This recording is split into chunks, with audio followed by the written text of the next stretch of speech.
raconter un peu votre parcours, comment vous êtes amené qu'est-ce que vous avez pu faire avant Capsule Corp Labs et qu'est-ce qui vous avez amené à nous rejoindre? Geoffrey, tu veux commencer? Allez, c'est parti. Alors pour ma part, du coup, j'ai un background ingénieur informatique. J'ai ensuite créé plusieurs entreprises. Donc une première entreprise dans la reconnaissance vocale, avec pour ceux qui connaissent le frère de Asher, donc William Simonin dans le domaine de la reconnaissance vocale. Suite à ça, on a créé Just Mining avec la même bande, avec justement Owen Simonin qui est devenu Asher par la suite. Descoin également, qui a suivi juste après, hein, si vous connaissez sûrement, si vous suivez un petit peu la sphère crypto française. Et, euh, et suite à ça, du coup, j'ai créé quelques autres entreprises. Et là, du coup, je suis retourné dans le monde crypto en rejoignant Ternoa. Donc, je suis CTO du Labs, donc en charge de toute la supervision technique de la création des écosystèmes qui build sur Ternoa. Et donc, voilà, mon rôle, c'est de faire justement grandir tout cet écosystème en supervisant notamment l'aspect technique. Merci Geoffrey. Du coup, j'enchaîne. Donc, Damien, je suis COO au Labs. Je m'occupe de la partie gestion des équipes qui comprennent aujourd'hui trois grandes squads. Une squad technique, une squad product et une squad customer acquisition. J'ai rejoint le Labs il y a environ 3 mois maintenant. Et avant ça, donc j'ai eu deux vies. Une première vie de consultant en strat M&A, donc fusion-acquisition, et j'ai fait de la strat pour un gros groupe corporate américain. Et ensuite, j'ai monté une société en juin 2016 que j'ai drivé pendant 5 ans.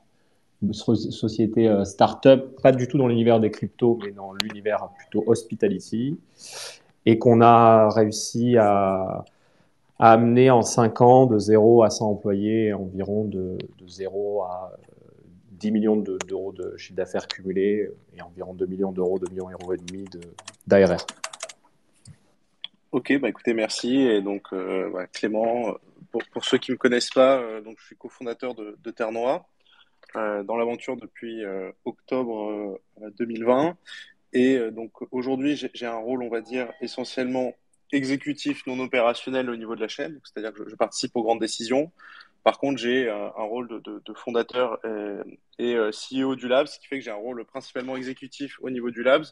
Et pour rappel, et on va ensuite détailler par la suite, le Labs, il a pour but, on va dire, d'être, on va dire, l'intégrateur principal de la chaîne Terre et de permettre le développement d'un écosystème d'applicatifs autour de cette chaîne. Donc voilà, Kevin, je ne sais pas si tu as pu te connecter, donc, si tu as pu demander la parole parce que pour que tu puisses un petit peu ensuite poser des questions, etc., parce que c'est toi qui avais pu les poser. Tout à fait, je suis là, c'est bon. Vous m'entendez bien? Super, merci Kevin, magnifique. Pas de Et souci. alors Bon, je Kevin, vois que vous avez fait les présentations. je pense que toi, il y a plus besoin de te présenter, Kevin, tu es tellement connu de la communauté, je pense que c'est bon de ce côté-là. Mais... Normalement, il devrait me connaître, je pense. Ça devrait aller. En tout cas, pour ceux qui traînent sur les réseaux sociaux, Euh, c'est bon.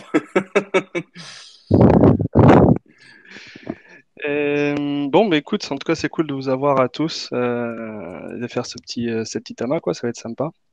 On va pouvoir discuter un petit peu donc du coup du labs, etc. Parce que je pense qu'il y a beaucoup de gens qui peut-être qui sont arrivés récemment dans le projet, qui connaissent un petit peu moins le labs, donc ça va être une occasion. Du coup, les présentations sont faites, donc peut-être enchaîner directement avec qu'est-ce que le labs peut-être. Alors je sais pas qui va répondre à quelle question, je vous Ouais, laisse vous bien sûr. répartir les Alors, réponses. si vous voulez, je peux faire Mais une introduction chapeau, du coup, Kevin, sur qu'est-ce que le Labs, du coup, pour essayer de répondre à... voilà, Ok, alors, et puis on va enchaîner petit à petit super. Alors, en détail. pour bien comprendre le Lab, j'ai envie de dire qu'il faut comprendre que c'est une entreprise qui a, on va dire, trois vocations. Une première qui est vraiment principale, qui est de se dire on va développer des outils qui permettent de prendre en main une chaîne. Parce qu'en fait, donc Terre pour rappel, c'est une chaîne, donc Layer One, construite sur l'écosystème Polkadot à partir du framework de développement Substrate, entièrement dédié au NFT. Mais comme tout à chacun doit le savoir dans cet écosystème, on va dire qu'une chaîne, c'est quelque chose, une blockchain, c'est quelque chose qui est compliqué à prendre en main. C'est un peu comme un bloc de granit. Donc, on est obligé de développer des outils comme un indexeur, un wallet, etc., qui permettent de prendre en main cette blockchain et de pouvoir l'utiliser et créer des cas d'usage par-dessus. Donc, on va dire, le, le Labs, dans un premier temps, on va développer les outils, donc l'indexeur, le wallet, et également surtout quelque chose qui est une de nos propositions de valeur principales, des SDK. Donc SDK, pour ceux qui ne savent pas ce que c'est un Software Development Kit. Donc on va dire en quelque sorte, c'est ce qui permet en fait de développer des applications sans rentrer dans une complexité de code trop importante, mais simplement en appelant des lignes de commande. Et Geoffrey, tu pourras compléter par la suite. Et nous, on va dire, une des grandes propositions de valeur de Capsule Corp Lab plus de Ternoa est de en fait, laisser la possibilité aux développeurs de prendre des applications et les développer directement en JavaScript, plus tard en Unity et en Unreal Engine. Pour ceux qui ne savent pas, JavaScript, c'est un des langages le plus utilisé dans le Web 2, à peu près 70% des développeurs dans le monde. Et Unity et Unreal Engine, ce sont les deux langages informatiques les plus utilisés dans le monde du jeu vidéo. Et donc l'idée, ça va être de faciliter grâce à SDK, pour synthétiser, le fait de pouvoir intégrer nativement des features NFT dans les jeux vidéo, dans les applications web classiques. Donc en un mot, finalement en une phrase, le Labs permet d'être le pont entre les applications Web 2 qu'on connaît tous les jours et les caractéristiques et ajouter des features Web 3, notamment à travers les NFT. Donc ça, c'est, on va dire, le premier pilier du Labs. Le deuxième pilier du Labs, c'est Pardon, oui. Non, rien, je dis, j'acquiesçais. Et ensuite, le deuxième pilier du Labs, ça va être en fait d'accompagner des grands groupes, donc des corporates, on va dire classiques, à se transformer et mettre en place des stratégies Web3 et des stratégies de commercialisation Web3, et notamment à travers les NFT. Donc, on apporte notre expertise autour des NFT à ces grandes entreprises. On pourra rentrer dans le détail sur qui sont nos clients aujourd'hui, plus tard dans la présentation. Et enfin, on accompagne également des startups à pouvoir se lancer dans le Web3 en leur donnant en fait toute autre expertise autour du marketing, du développement, de la communication, de la levée de fonds, etc. Et donc vraiment être un accélérateur de start-up, un accélérateur de projets qui vient construire sur la chaîne Terre-Noire. Donc voilà un petit peu en synthèse le Labs, à quoi il sert. Donc 3 piliers en synthèse: les outils de développement, accompagnement des grands comptes et accompagnement de start-up. Donc voilà un petit peu la raison d'être du Labs aujourd'hui. C'est clair. Oui, donc il faut vraiment faire la différence entre, c'est souvent qu'il y a les gens ils font un petit peu la confusion entre Ternoa, le Capsule Corp Labs, etc. Donc Ternoa, c'est vraiment juste la blockchain en elle-même. Donc côté Ternoa, on fabrique la blockchain, on fabrique les features, et vous, côté du Labs, vous allez construire tout ce qu'il y a autour, ramener des projets qui vont utiliser cette blockchain par la suite. Exactement, et c'est un modèle, hein, pour être tout à fait franc, qui est très classique dans le monde du Web3. On retrouve la même organisation entre Ethereum et Consensus, par exemple, avec Ethereum, la chaîne, Consensus, l'intégrateur, le Labs. Tezos, c'est Nomadic Labs, Solana, Solana Labs. Enfin, voilà. C'est vraiment une organisation classique et qui est nécessaire en fait pour le développement d'une chaîne, parce qu'encore une fois, une chaîne, c'est un outil qui est, on va dire, technologiquement difficile à appréhender et qui nécessite de rajouter des couches d'abstraction, des couches de développement afin de faciliter son usage. Super. Donc si c'est clair, je fais un petit point par rapport à la communauté. Donc au niveau des chats, on a un chat directement accessible sur le Twitter Space pour ceux qui sont depuis l'application mobile. Par contre, depuis le PC ou depuis un navigateur, ça marchera pas. Donc vous pouvez poser des questions, interagir là-dessus. Et sinon, directement sur Telegram, on a les modos qui nous feront remonter les questions ou les remarques si vous en avez. D'accord. Donc du coup, on voit maintenant ce que c'est le Labs, on comprend le rôle du Labs. Maintenant, est-ce qu'on pourrait voir un petit peu comment on arrive du coup à ce but-là que tu as décrit tout à l'heure? Quelle est la stratégie pour arriver du coup à pouvoir accompagner tous ces projets qu'on va aller marketer ou qui viennent se présenter à nous? Ça dépend, vous raconterez tout à l'heure peut-être. Mais voilà, quelle est un petit peu la stratégie qu'on suit pour aller vers ce but que tu as défini tout à l'heure? Alors, si on prend d'abord juste un pas de recul aujourd'hui, pourquoi on fait ça? Parce qu'en fait, pour partir sur le modèle économique d'une chaîne, on va dire, c'est une chaîne, à partir du moment où c'est une transaction hunter, c'est-à-dire qu'en fait, ce qui va permettre aux tokens et en particulier aux caps de se valoriser, c'est de se dire, bah, si on a beaucoup d'apps qui viennent construire, qui vont générer beaucoup de transactions au niveau de la chaîne. Donc, cette transaction, ça va être un NFT qui va être minté et un NFT qui va être transféré à quelqu'un d'autre. Donc, c'est ça qui va permettre, en fait, de valoriser le CAPS, de lui donner une réelle valeur utilitaire, puisqu'en fait, à chaque fois qu'on va devoir minter un NFT et le transférer, on va devoir payer un gas fees en CAPS. De la même manière que lorsqu'on déploie un smart contract sur Ethereum, on va payer un gas fees en Ether. Et donc, nous, derrière, on se dit, bah, on est une chaîne, on va chercher des dApps. Et donc, pour ce faire, on a construit le Labs qui va permettre d'améliorer et de permettre de faciliter la prise en main de la chaîne pour augmenter le nombre de dApps qui viennent nourrir notre écosystème et valoriser l'ensemble. Donc c'est vraiment ça aujourd'hui la logique économique. Et comment on la met en place? Donc comme je dis, je repars des 3 piliers que j'ai donnés en introduction.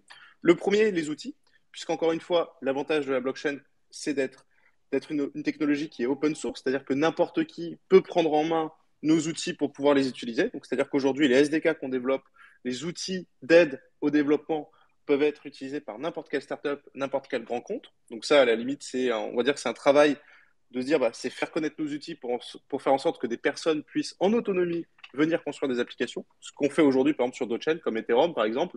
Si on a une dApps qui décide d'aller construire sur Ethereum, on peut se renseigner, trouver la documentation, développer ses smart contracts, faire appel à des développeurs sans forcément passer par consensus. Donc ça, c'est, on va dire, un des premiers objectifs, avoir les outils les plus simples possibles pour permettre l'autonomie des constructeurs. Deuxième chose, sur la partie grand compte, donc là, en fait, notre objectif, c'est d'aller travailler avec des grandes entreprises qui ont des moyens, qui ont des capacités d'investissement importantes et qui ont par contre un besoin d'accompagnement parce qu'ils sont peut-être un peu moins autonomes sur ces outils et surtout, ils se posent des questions sur quel est l'intérêt du Web3, qu'est-ce que je peux en faire, comment je peux créer de la valeur par-dessus. Donc, c'est pour ça que nous, aujourd'hui, quelle est notre stratégie d'acquisition? C'est d'aller pouvoir voir ces entreprises, essayer de leur expliquer l'intérêt du Web3, donc à travers un petit peu des missions de conseil en stratégie, d'idéation, de workshop, afin de faire naître des nouveaux modèles économiques, et ensuite être en capacité de les accompagner dans le développement de ces solutions jusqu'à la commercialisation. Et on détaillera derrière des exemples un petit peu de succès passé sur comment on a pu concrètement accompagner des entreprises à ça et quelles sont les applications qui vont apparaître, même si on devra rester confidentiel parce qu'évidemment, les logiques de grands comptes nécessitent d'avoir des communications, on va dire, très cadrées parce qu'elles-mêmes doivent pouvoir les annoncer à leur société. C'est pour ça qu'on ne peut pas toujours donner le nom de nos clients. Bon, on va essayer de vous donner un petit peu les idées et les ordres de grandeur des applications qui sont en train de se créer. Et derrière, sur la partie startup, donc en fait, l'idée, c'est de pouvoir accompagner, on va dire, le maximum de startups. Donc pour ça, en fait, on réalise, par exemple, aujourd'hui, je ne sais pas si vous étiez au courant de la communauté, mais un programme d'accélération en partenariat avec The Blocks, qui est en fait un programme d'accélération qui a l'avantage en plus d'être canadien, on va dire, d'origine. Donc nous, une des raisons pour lesquelles on a voulu aller travailler avec The Blocks, c'est justement pour gagner une exposition au marché nord-américain. Et aujourd'hui, ça a été un gros succès puisque donc, le programme a été lancé il y a 3 semaines et on a reçu un peu plus de 200 candidatures, sachant qu'à la fin, il n'y aura que 10 projets qui vont être sélectionnés et l'idée, c'est de pouvoir sélectionner les meilleurs. Donc voilà, et après, continuer à faire connaître la marque Ternoa, connaître la marque du Labs pour pouvoir en fait faire en sorte que des startups viennent naturellement nous voir. Et aujourd'hui, ça fonctionne déjà plutôt très bien puisque en fait, on a en moyenne 3 startups, 3 porteurs de projets qui viennent nous voir au niveau du Labs pour proposer des projets au niveau du Labs. Et nous, aujourd'hui, en fait, on est très sélectif dans nos process d'accompagnement puisqu'on essaye essentiellement d'avoir des projets qui sont le plus solides possible, c'est-à-dire avec des bons porteurs de projets, des financements, etc. Et depuis le début, voilà, on a reçu plus d'une cinquantaine, enfin, en dehors des 200 applications sur The Blocks, depuis les derniers mois, je pense qu'on a eu largement plus d'une centaine de projets qui sont venus taper à la porte du Labs et qu'on n'a pas forcément tous accompagnés puisque en fait, ils ne rentraient pas dans nos critères de sélection. Ok, d'accord. Peut-être que je sais pas, éventuellement, Clément, Vas-y, Damien, rajouter un petit vernis opérationnel de manière assez simple pour la communauté. Pour expliquer le comment, parce que je pense que c'est intéressant pour la communauté de comprendre le concret, en fait, une fois qu'on a posé la stratégie, de se dire tactiquement, en fait, comment on va arriver à faire venir des clients, parce qu'à la fin, c'est le sujet. Il faut construire des projets sur cette infrastructure Ternoa qui est aujourd'hui opérationnelle. En fait, assez simplement, pour vous indiquer, et n'hésitez pas à poser des questions si je ne suis pas assez clair, il y a 2 approches. Il y a une première approche qui, comme Clément, donc je reprends ce qu'a dit Clément, effectivement, trois niveaux, 3 grands piliers sur le Labs, un pilier outil, un pilier grand groupe et un pilier startup. Okay, le premier, la première partie, le pilier outil. Le pilier outil, pour faire venir des clients, vous avez deux possibilités qui sont soit ils viennent par eux-mêmes, dans ce qu'on appelle de l'inbound. C'est assez simple. Et aujourd'hui, ça passe par de la communication, les réseaux sociaux, l'agrandissement de la communauté, le quotidien. Deuxièmement, vous allez les chercher. Et donc, dans ce cadre-là, c'est là où on met en avant et on s'entoure de personnes comme ce qu'on appelle les key opinion leaders ou d'autres méthodologies qui peuvent être derrière d'aller faire ce qu'on appelle de l'outbound, donc d'aller directement chercher le client. Et ça, c'est la partie un peu plus qu'on appelle retail, pour que tout le monde puisse utiliser ces outils-là à terme. Et après, il y a une approche plus entreprise, corporate, qui se divise en grands groupes et en start-up. Et comment on va chercher ces clients-là sur la même approche, c'est-à-dire soit ils viennent directement par nous à travers la communication que l'on émet ou par le bouche à oreille ou le réseau, soit on va aller les chercher. Et là, on va les chercher de quelle manière? Généralement, en ciblant des cas d'usage particuliers auxquels on sait extrêmement bien répondre. Aujourd'hui, on a développé une certaine expertise sur la partie entertainment, donc c'est-à-dire gaming, audiovisuel, sport. Et on va aller faire ce qu'on appelle de l'outbound. Donc, on va aller se rapprocher des décisionnaires en entreprise, faire un certain nombre de workshops et de rendez-vous pour définir des besoins sur lesquels la technologie que l'on a développée chez Ternois peuvent les aider à générer du revenu, avoir de nouveaux clients ou diminuer des coûts. Voilà, c'était juste pour avoir un petit vernis supplémentaire opérationnel pour la communauté. Super. Juste un petit point peut-être par rapport à ça, pour une question qu'on peut se poser légitimement en se disant, bon, ben, du coup, je comprends. Petit jeu, Kevin, je vois qu'on est 94. J'aimerais bien un défi, on arrive à 100 personnes. C'est un chiffre qui est plus rond, je préfère. Alors, je sais pas si tu as les moyens de lancer un petit jeu ou quelque chose. Je sais que c'est au début de l'aventure Ternois, c'est quelque chose qu'on fait souvent. Donc, si on peut faire un petit jeu. On va essayer de faire quelque chose. On va essayer de trouver un petit. C'est tâche de fond, mais je te laisse continuer. Désolé, vas-y. Ouais, non, mais pas de souci, t'as raison. À 94, il suffit de le dire pour que ça augmente. Exactement. Oui, non, donc juste, je voulais dire, par rapport au labs, donc du coup, je comprends bien, voilà, donc il y a une structure qui va accompagner, etc. Juste peut-être faire un petit point sur comment ça se passe au niveau des équipes, du coup, parce que si c'est le labs qui accompagne les projets, etc., du coup, quel type de profil on va retrouver dans le labs? Est-ce qu'on retrouve vraiment tous les profils, des devs, du marketing, etc.? Est-ce qu'on est plus concentré sur un type? Comment ça se passe un petit peu par rapport à ça et l'accompagnement des différents projets? Exactement. L'idée aujourd'hui, Kevin, merci, c'est une question très intéressante, c'est vraiment d'avoir des équipes qui peuvent répondre à tous les besoins. Donc, c'est-à-dire on va se structurer. Donc, on a des équipes de sales / conseil en stratégie, donc des personnes qui sont en capacité d'aller faire des workshops, prendre vraiment un client par la main, et faire naître l'idéation, améliorer ses idées pour vraiment prendre en compte, on va dire, les codes du Web3, parce qu'en fait, les projets Web3, c'est quand même des projets qui sont particuliers, qui nécessitent de réinventer des modèles économiques. Donc ça, c'est la première chose. Idéation, workshop, on a des équipes. Et ensuite, on est en capacité d'aller accompagner le client à transformer cette idée en produit. Et pour ça, on a des équipes de développeurs, on a des équipes d'UX, d'UI, de stratégistes, donc vraiment des personnes qui vont aller dessiner des solutions afin de permettre d'avoir la meilleure approche pour pouvoir onboarder les clients qui vont viser. On a également des équipes en communication, en marketing pour pouvoir les aider à venir commercialiser leurs équipes. Et nous sommes à 100, Clément. Pardon? Et nous sommes à 100. Nous sommes à 100. Kevin, merci. Il suffisait de demander. Voilà, il suffit de demander. Écoute, super, Kevin, sans jeu. Alors maintenant, le prochain défi, c'est 120, on va dire. Et donc voilà, l'idée, c'est vraiment d'avoir cette capacité à accompagner des projets sur tout l'ensemble du spectre Web3, du développement, de l'UX, de l'UI, de la stratégie, de la communication, du marketing, de la commercialisation. On a également le Launchpad, qui est là pour essayer de donner un boost de visibilité, de montrer aussi à la communauté l'ensemble des projets qui viennent build, etc. Donc, il y a vraiment tous ces outils qui servent à ça. Donc, et pour ça, voilà, aujourd'hui, ce qu'il faut se dire, c'est que Ternois plus Capsule Corp Labs, c'est une équipe d'une 60aine de personnes avec tout, on va dire, l'ensemble des compétences nécessaires pour développer des projets Web3. Ok, super. Bon, du coup, on a vu un petit peu la stratégie. Je ne sais pas s'il y a des questions spécifiques, peut-être qu'on fera les questions à la fin. Mais juste ici, moi, tout à l'heure, vous parliez de clientèle, tout ça. J'ai une curiosité, je ne sais pas si vous avez des datas dessus ou si vous comptez en parler plus tard, mais est-ce qu'il y a un split qui est déjà qui existe entre les clientèles plutôt Web 2 et les clientèles plutôt Web 3 sur aussi bien ceux qui viennent vous contacter, qui viennent taper à la porte comme je disais tout à l'heure, ou que vous démarchez. Est-ce qu'on a un petit peu des infos là-dessus ou pas forcément? Je peux prendre la main si tu veux, Clément. Je peux compléter. Pour donner quelques chiffres, évidemment, certains chiffres, on ne peut pas directement les communiquer pour des raisons de confidentialité client, mais ce qu'on peut dire et qui peut donner une bonne overview de ce qu'on fait, on peut donner déjà une overview de ce qu'il y a aujourd'hui au niveau du Labs en termes de volumétrie de projets, puisque au final, ce sont des projets qui ont vocation à construire de l'applicatif sur la chaîne.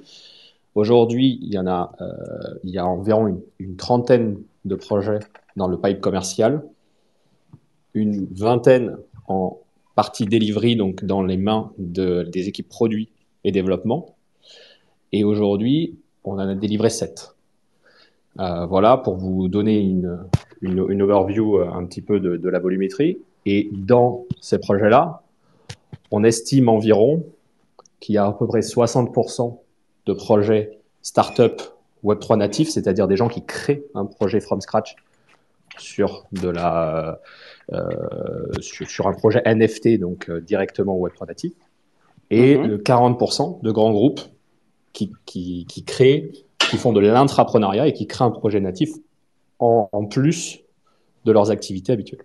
Et si je peux m'ajouter, aujourd'hui, il y a aussi 13 projets qui sont ongoing, c'est-à-dire qui ne sont pas finis d'être délivrés, mais qui sont en construction. Donc au final, on a une vingtaine de projets depuis le mois de janvier qui ont littéralement été accompagnés, plus une trentaine dans le pipe.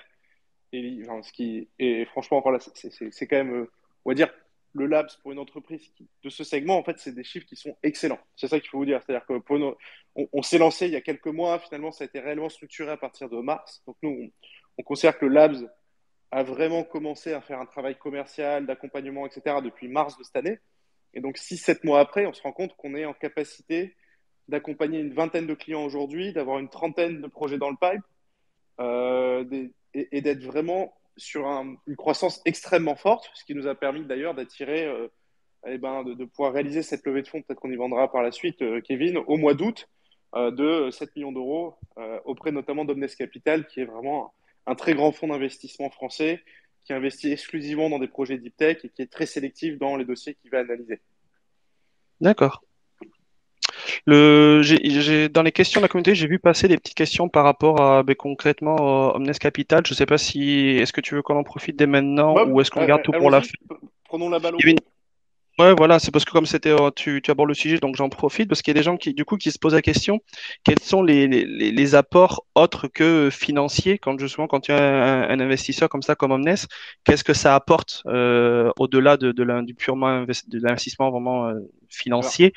Qu'est-ce qu'il va y avoir à côté un petit peu? Qu'est-ce que ça nous apporte? L'apport, il est énorme en fait. On se rend pas compte en fait tant qu'on ne discute pas avec ce type d'investisseurs à quel point ce sont des personnes qui sont vraiment aidantes au-delà de l'aspect financier. Pour plusieurs aspects. Déjà, l'avantage en fait d'un investisseur comme Ness, c'est que c'est des personnes qui voient chaque année passer 200, 300, 1000 pitchs et qui vont investir sur 15 projets. Donc déjà, ils savent quels sont les pitchs qui fonctionnent, quels sont les go-to-market, quels sont le positionnement. Donc ils ont vraiment cette expérience-là. Et derrière, eux, ils ont l'habitude de voir un portefeuille et de voir ce qui fonctionne pas, en termes d'organisation des équipes, en termes de mise en place de process commerciaux, en termes de profils à recruter. Donc vraiment, ils vont nous apporter cette expertise sur comment créer une boîte qui permet d'avoir un vrai succès. Quelles sont les best practices en fait? Et eux, ils se basent sur le fait d'avoir vu des centaines et des centaines de boîtes fonctionner, pas fonctionner, etc. Ouais. Donc vraiment, c'est cette expertise-là, une vraie traction. Donc ça d'une part. Deuxième part, c'est une marque. C'est-à-dire en fait, comment dire, c'est un peu comme tout. C'est-à-dire que je dis n'importe quoi. C'est une sorte de sponsorship. C'est-à-dire que si vous êtes une équipe de foot et que vous avez un super sponsor, on va dire ils sont très sérieux. Versus un sponsor un peu moyen. Bah là, c'est-à-dire on est vraiment sponsorisé par un super acteur en France. Et donc, quand on va voir des grandes entreprises, toutes les entreprises connaissent Omnes, se disent ah, si Omnes a investi sur cette entreprise, c'est que c'est un acteur sérieux, c'est qu'ils ont fait un process de due diligence, et c'est le cas qui a duré plusieurs mois, c'est que c'est des gens qui ont des comptes financiers qui ont été audités.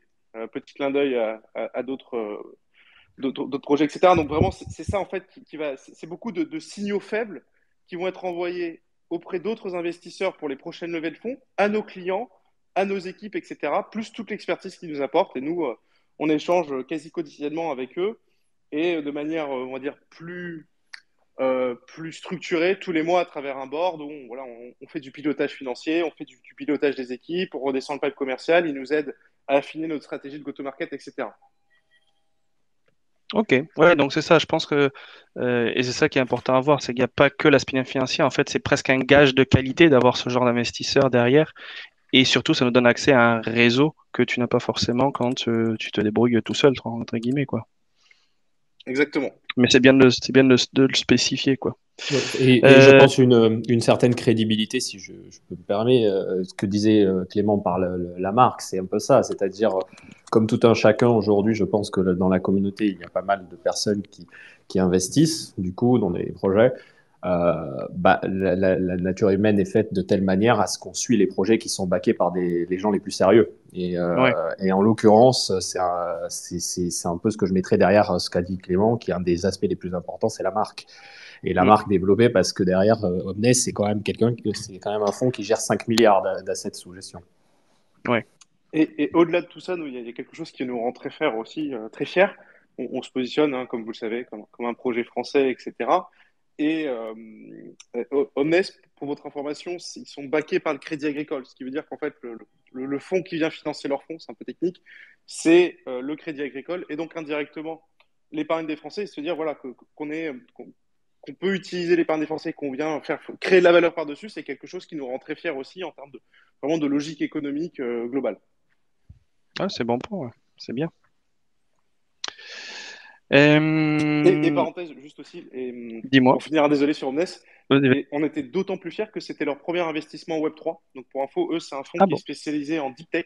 Donc c'est-à-dire qu'ils investissent sur l'ordinateur quantique, la recherche de médicaments, etc. Donc en fait des Ouais. cycles de production qui sont longs. C'est-à-dire que lorsqu'on va investir sur l'ordinateur quantique, on sait qu'il faut 3, 4, 5 années de recherche et développement période dans laquelle on doit investir du capital pour pouvoir ensuite avoir un produit et commencer à le commercialiser. Et donc, en fait, c'est ça qui était très intéressant aussi d'aller voir ce type d'acteur, c'est que derrière, nous, ils savent très bien que la blockchain, c'est un cycle d'investissement qui est quand même assez long. Il faut compter Mhm. 2 à 3, 4 ans de R&D, d'investissement en capital au niveau de la chaîne, au niveau des outils qu'on développe au niveau du labs, pour pouvoir arriver à un produit qui est complètement à maturité et qui peut commencer à commercialiser. Et donc, ils savent qu'il y a quand même cette période de recherche et développement, et ils ont les habitudes d'accompagner. Donc, c'est aussi ça qui est très intéressant avec eux, c'est ce positionnement très deep tech qui correspond bien à l'activité de Ternois, qui est voilà, une activité d'infrastructure, de Mhm. recherche et développement avec beaucoup, beaucoup d'innovations qui sont faites et au niveau de la chaîne et au niveau du labs à travers le développement des outils. Mais tu vois, je savais pas qu'on était le premier investissement Web3, mais c'est toujours bien à savoir, quoi, de voir que des grands groupes comme ça choisissent Ternois, quoi. Encore une fois, du point de vue de la communauté, il faut vraiment voir ça comme un gage une garantie, un gage de qualité, parce que ce genre de grands groupes, ils investissent pas n'importe où, quoi, normalement. Voilà, et un signal marché très important, etc. Parce que Super. voilà, nous quand on discute avec des investisseurs oh, putain, qui connaissent un petit peu Omnes, Omnes a investi dans le Web3, c'est dingue, on ne pensait pas. Donc en fait, parce qu'en fait, le gros problème du Web3, c'est qu'en fait, en général, les investisseurs institutionnels, ils disent c'est n'importe quoi, c'est un scam, on comprend rien. Et en fait, les Oui. gens, et ça, c'est quand même quelque chose dans lequel nous, on essaye de lutter tous les jours, etc., à travers nos discours, montrer notre sérieux, etc. Et les gens disent, ah, mais si Omnes a investi, c'est qu'en fait, c'est pas n'importe quoi, puisque eux, ce sont des gens sérieux. Donc c'est un peu ça aussi que ça permet d'attirer. Tout à fait, ouais. Ouais, ça fait sens. Du coup, vu qu'on est dans la partie un petit peu, voilà, on a parlé un peu de la partie stratégie, on a parlé un petit peu là des investissements. Je propose qu'on parle un petit peu. Donc, vous avez communiqué là il y a quelques temps sur des différentes levées de fonds qui ont été faites. J'ai plus les montants en tête. Est-ce que du coup enfin, vous voulez rappeler un petit peu voilà les montants qui ont été relevés, à quoi ça sert, comment c'est utilisé, comment ça marche, un petit peu si vous avez des choses à partager avec la communauté sur ce Bien sûr. point-là. Alors nous ce qu'il faut, c'est qu'en fait,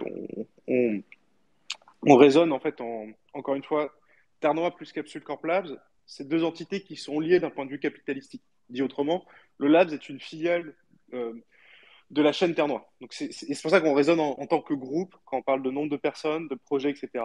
Même si c'est Mhm. on va dire des gouvernances un peu différentes puisque c'est Mickaël qui est CEO de la chaîne et donc du groupe dans son ensemble et que le Labs entre guillemets n'est qu'une filiale, mais elle a une importance primordiale comme on l'a dit pour développer l'écosystème. Et donc nous ce qu'on dit c'est qu'en fait depuis 2 ans, Ternois en tant que projet, Labs plus Ternois a levé 15 millions d'euros. Et sur ces 15 millions, il y a eu 5 millions d'euros qui ont été levés en equity, c'est-à-dire que ça a été une dilution du capital, c'est-à-dire qu'on a vendu une part du capital du Labs à Omnes Mhm. Capital pour un montant de 5 millions d'euros. Et le reste, donc 5 millions, il y avait les 5 millions qui étaient de la l'ICO et après on a pu vendre en fait à des investisseurs qui sont entrés au niveau du lab des bouts de tokens dans des conditions similaires, voire un petit peu moins bonnes que celles qu'il y avait à l'ICO. Donc dit autrement, sans rentrer dans les détails, les gens ont acheté plus cher les tokens que les derniers tours de table qui étaient faits pour la communauté. C'est un bon point, parce que c'est quelque chose qui est souvent été posé comme question, et c'est que souvent les gens s'imaginaient que parce que c'est des fonds d'investissement, ils ont des tokens Non, beaucoup non, moins non. chers que tout le monde. Non, non, c'est Euh, l'inverse. Ils ont eu des tokens c'est la plus chers. Ça, c'est très important. Et surtout, en-delà de ça, c'est le cliff et le vesting. Sachez que ce sont des cliffs beaucoup plus longs et des Oui, vestings beaucoup plus longs que les investisseurs lambda. Ça, c'est très important parce que nous, c'est toujours quelque chose qui est important, c'est de protéger les, les investisseurs particuliers en premier. Donc, c'est pour ça que nous, on a tout fait à l'envers, si vous voulez, chez Terre Noire. On a d'abord ouvert les private sales aux petits porteurs et ensuite on a fait rentrer des fonds. D'habitude, c'est l'inverse. Et là, ils rentrent non seulement dans des conditions moins favorables que tous les autres investisseurs, mais en plus avec du cliff et du vesting beaucoup plus long. Parce que voilà, on a vraiment cette volonté de lutter contre les baleines et de lutter et de permettre vraiment à tout le monde d'avoir sa chance dans notre projet. Donc ça, c'est quelque chose qui est très importante et qui a toujours été une ligne de conduite sur laquelle on a jamais dérobé avec l'équipe dirigeante de Terre Noire et de Capsule Corp Labs. j'espère que le message est passé. Parce que ça faisait partie des questions qui étaient assez récurrentes, donc c'est cool d'avoir ces infos. Au niveau des différentes levées de fonds, est-ce que, oui, donc du coup on avait parlé, il y a Omnes, bon, je suppose qu'il y en a d'autres, je ne sais pas si on a les noms qui sont publics Oui, ou pas, alors mais voilà, il y a en fait, plusieurs, on il y en parle a pas pour un seul exactement. fonds, quoi.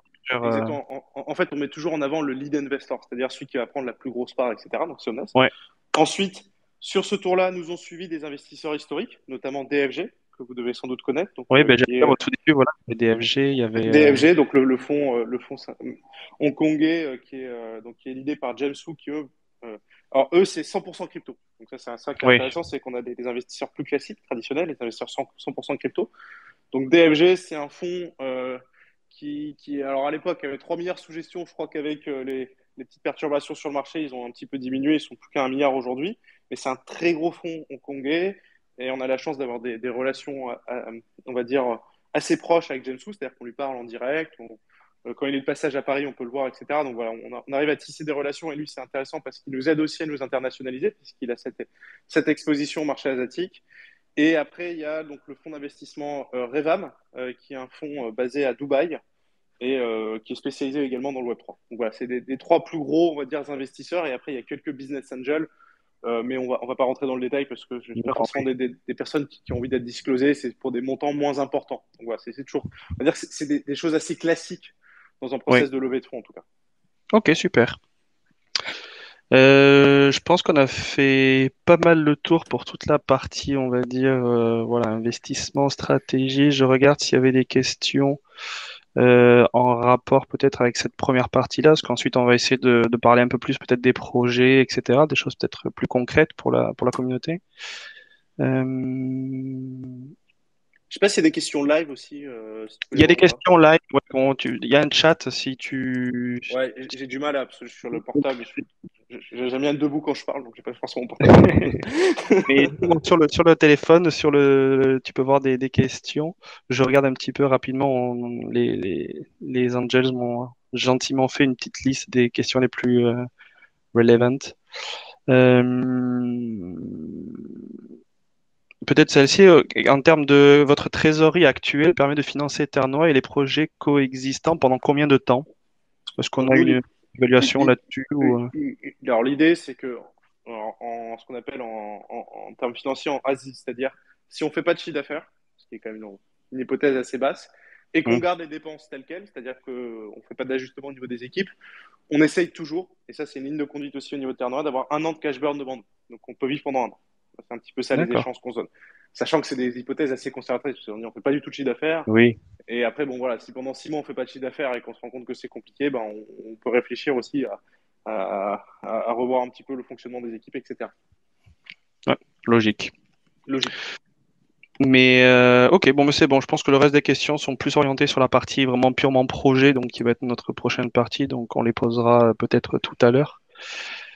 Donc du coup, niveau projet, qu'est-ce qu'on peut parler sur peut-être commencer sur ce qui a été fait. On va essayer de faire en 3 étapes, ce qui a déjà été fait, ce qui est en cours, et puis après on verra ce qui est à venir. Sachant, comme tu as dit, il y a des choses qu'on ne pourra pas dire logiquement, parce que voilà, il y a des contrats, des NDA, etc. Mais voilà, on va essayer de voir un petit peu ce Ok. qui a été fait, ce qui est fait et ce qui arrive. Alors, sur ce qui a été fait, donc en délivré, on va essayer encore une fois, j'aime bien dissocier, on va dire, le grand compte Ouais. et le projet plus emblématique Web3. Donc, ce qui a été fait et délivré, qui est live aujourd'hui, donc il y a Time Engine. Donc, ça, c'est un projet que vous connaissez. Je vois de nombreux le- Et Timmy. Timmy dans la conversation. Donc, je pense que vous connaissez ce projet. Donc ça, c'est quelque chose qui a été fait par le Labs. Ensuite, 20 minutes, que vous connaissez aussi également, j'imagine. Enfin, le projet 20 Mhm. minutes, dans lequel on a accompagné Laurent Beignet. Donc pour votre information, on avait, là, typiquement, c'est vraiment le bon exemple. C'est-à-dire que même, et Laurent Beignet est quelqu'un de vraiment hyper ouvert, très intéressant, avec une bonne culture Web3. Donc on a pu vraiment faire de l'idéation avec lui, hyper dynamique, dans lequel on a pu dire, bah voilà, ce qu'on pense faire pour créer ton projet de DAO, c'est vraiment ces NFT. Ensuite, de fil en aiguille, on a mis en place le design, etc. Et donc, jusqu'à la commercialisation, le drop sur OpenSea. Ça, c'est l'étape 1. Ensuite, l'étape 2 de l'accompagnement, c'était de créer le site web et de permettre la connexion à travers le NFT pour pouvoir connecter son wallet et donc prendre part à cette DAO et d'avoir un vrai pouvoir de vote grâce au NFT. Deuxième chose. Et là, l'idée, c'est de continuer à l'accompagner pour pouvoir faire évoluer. On pense notamment développer une marketplace NFT qui permettrait de minter des NFT directement sur Tanoa, d'artistes, etc. Donc ça, c'est un projet qui est en cours, qui a été délivré, sur lequel vous pouvez voir des résultats. Ensuite, dans les projets que vous avez pu voir passer au niveau du Launchpad aussi, donc il y a Wine Bottle Club. Donc ça, c'est un projet que nous, on considère comme très intéressant parce que, en fait, ça répond d'une part à la vision qu'on a des NFT chez Terre Noire, peut-être que le repréciser aussi, c'est de se dire, en fait, chez Terre Noire, l'idée, c'est de se dire, nous, on pense que les NFT, ça va devenir en fait le format numérique de demain. D'une certaine manière, en fait, vous pouvez avoir aujourd'hui Ouais. les gens utilisent des PDF, des JPEG, etc. Et ben, parmi tous ces formats numériques, il va y avoir le NFT qui va s'imposer comme un nouveau format. D'une certaine manière, on pourrait avoir des extensions .nft, même si c'est pas tout à fait vrai, mais c'est un peu Mhm. l'image pour que vous puissiez bien comprendre la chose.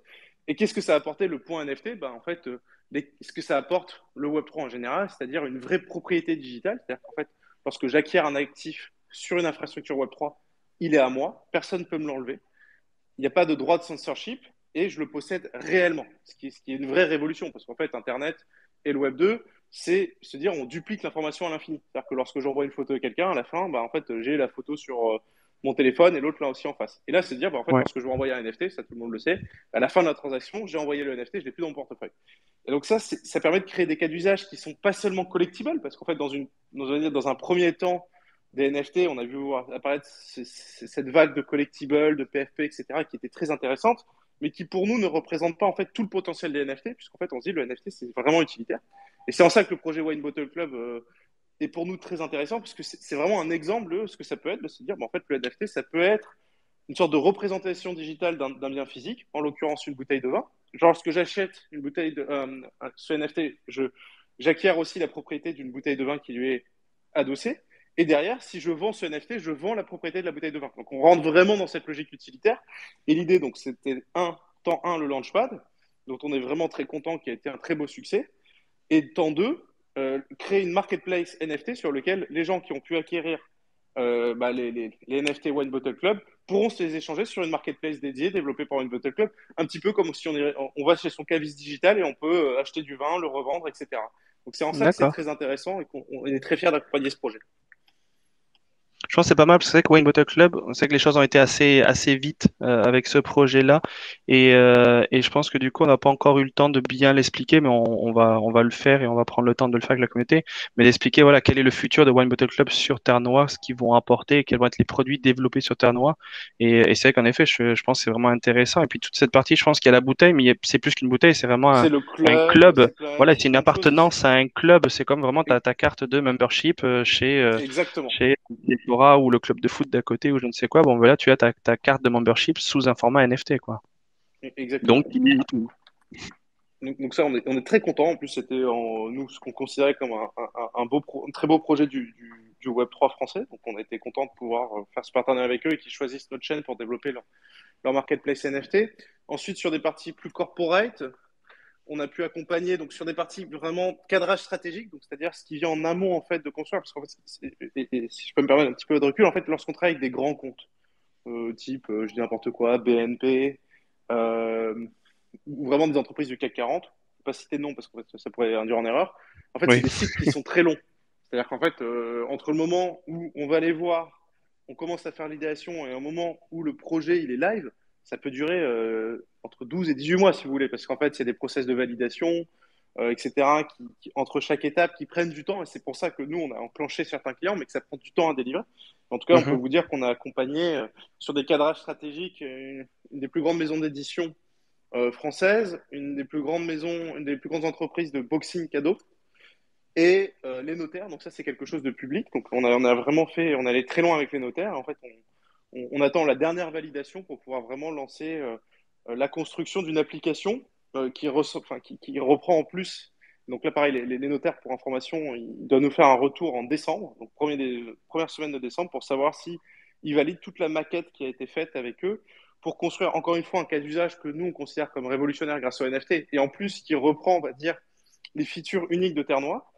Parce qu'en fait, comme vous le savez, en fait, Terre Noire, donc ça permet non seulement d'avoir des basic features autour d'un NFT, c'est-à-dire la possibilité de créer un NFT, le transférer, le burner, etc. Donc, ce qu'on appelle les basic features, ce qu'on retrouve sur toutes les chaînes généralistes, on va dire. Ensuite, il y a des advanced features, donc c'est-à-dire le fait de pouvoir prendre un NFT, le fractionnaliser, créer du lending, du borrowing, donc qui permet de créer des cas d'usage encore plus intéressants et qu'on retrouve chez quelques-uns de nos concurrents au niveau de la chaîne. Et après, il y a Mhm. les unique features qu'on retrouve que chez Terre Noire, c'est-à-dire considérer le NFT comme un contenant dans lequel on peut stocker de l'information, photos, vidéos, etc. Et on vient attacher à ce NFT des protocoles de transfert qui permettent d'envoyer le NFT et la donnée qui est dedans dans 10 ans, 20 ans, 30 ans après ma mort, ce qui permet de créer des cas d'usage autour de la capsule temporelle qui était un storytelling sur lequel on présentait Terre Noire dans un premier temps pour pouvoir mieux faire comprendre un petit peu notre positionnement. Donc, et ça, en fait, les notaires, ça les a vraiment intéressés parce que, en fait, on s'est dit, on va pouvoir créer, grâce au NFT, des possibilités de transfert du patrimoine numérique qui serait certifié par notaire et qui viendra un petit peu jouer le rôle d'oracle pour permettre de transférer les données. Ok, super. Ben, du coup, tu as anticipé une question parce que justement, il y avait des questions. En général, c'est toujours la question qui revient lors de tous les amas. On en est où avec les notaires? Et ben, je leur ai expliqué justement un petit peu ce que tu disais, c'est que c'est ce genre de projets qui sont assez longs, quoi. C'est un monde qui est totalement non crypto-friendly, on va dire, jusqu'à il y a pas très longtemps. Donc forcément, c'est pas le genre de choses qui va se lancer en quelques semaines. Mais c'est cool de voir que ça avance, du coup, ouais. Donc, ouais, bah, c'est des choses qui avancent hyper bien, mais encore une fois, enfin, vous vous rendez bien compte que les notaires, c'est des processus qui sont longs de validation, etc., parce qu'on touche sur des sujets hyper sensibles. En fait, c'est pas des décisions qui se prennent du jour au lendemain. Donc, ça, on va dire, c'est sur ce qui a été vraiment délivré. Et après, on vous a parlé d'un certain nombre de projets qui sont en cours. Donc, on peut vous parler, ben, voilà, il y a Babolex, peut-être que vous avez déjà pu croiser. En fait, c'est un projet qui est en cours de construction sur lequel on a commencé à communiquer. Il y a déjà une marketplace NFT dans laquelle on peut acheter des NFT directement en caps, etc. Il y a donc Tap Nation, on a déjà pu communiquer dessus. Alors, j'essaie de vous donner les noms que je peux. Et après, j'essaierai de trouver Ouais. des paraphrases pour donner les noms. Mais donc ça, c'est pareil. Tap Nation, c'est un projet, on est vraiment hyper fiers. Enfin, c'est une maison d'édition qui aujourd'hui a une vingtaine de jeux en portefeuille, qui ont plus de 40 millions de téléchargements, enfin 40 millions de joueurs actifs, ce qui est quand même énorme, parce que c'est une C'est boîte énorme, ouais. internationale. Et l'idée, c'est de se dire, en fait, on va pouvoir les donner, en fait, intégrer le CAPS à l'écosystème de leurs jeux vidéo. Et donc, c'est ça qui est intéressant, c'est qu'en fait, on va redonner l'utilité. Et en fait, on se dit, attendez, si on arrive à convertir ne serait-ce que 1% des 40 millions de joueurs qui jouent, ça fait 400 000 téléchargements de wallet. Donc là, on arrive à quelque chose où on se dit, ah ouais, on peut vraiment scale quelque chose. On a vraiment la possibilité d'aller toucher le plus grand nombre, puisqu'encore une fois, ce que je disais en introduction, nous, en tant que chaîne, notre objectif, c'est de générer des transactions, d'avoir des wallets qui sont téléchargés et donc de donner une utilité au CAPS. Donc, c'est vraiment ça Ouais. qui est important. Et ça, plus le cap s'est utilisé, Mm. plus il aura de valeur. Donc, il faut trouver un maximum de projets qui génèrent un maximum de transactions aussi, quoi. Exactement. Ensuite, on a le Green Changer Club, donc qui est porté par Donc Eliakim Mangala, donc pour ceux qui sont peut-être un peu plus jeunes, ça a été un international français de football qui a été le défenseur le plus cher de l'histoire lorsqu'il est parti de Porto pour rejouer à Manchester City. Et donc, en fait, qui est plus qu'un footballeur, et c'est ça qui est intéressant, c'est ça qui nous a plu dans, en fait, dans les interactions qu'on a pu avoir avec lui, c'est qu'il lui, en fait, il porte vraiment un message autour de la santé, du bien-être, de la préparation physique et mentale, etc. Et le but de ce projet sur lequel on a commencé à communiquer aujourd'hui, ça va être vraiment, et vous allez apprendre à le connaître par la suite, c'est vraiment essayer de transmettre un petit peu les valeurs du sport et d'Eliakim Mangala à toute sa communauté et d'aller construire quelque chose autour de Terre Noire et des drops NFT. Donc ça c'est. Ensuite il y a Mafia Foot que vous connaissez aussi, donc qui est un jeu Très bien. vidéo, donc qui crée une sorte de tycoon. Alors je sais pas si vous connaissez, vous savez c'est les jeux où on doit gérer des zoos, etc. Tycoon du foot où on va créer un petit peu son club de foot, son centre d'entraînement pour faire apparaître des joueurs et ensuite faire des combats en PvP. Donc On a fait un super amas avec l'équipe là sur Discord, il y avait pas mal de monde et c'est vrai ça a bien plu en tout cas à la communauté, on a eu des super bons retours quoi sur l'AMA, donc en tout cas la communauté est derrière ce projet, ouais.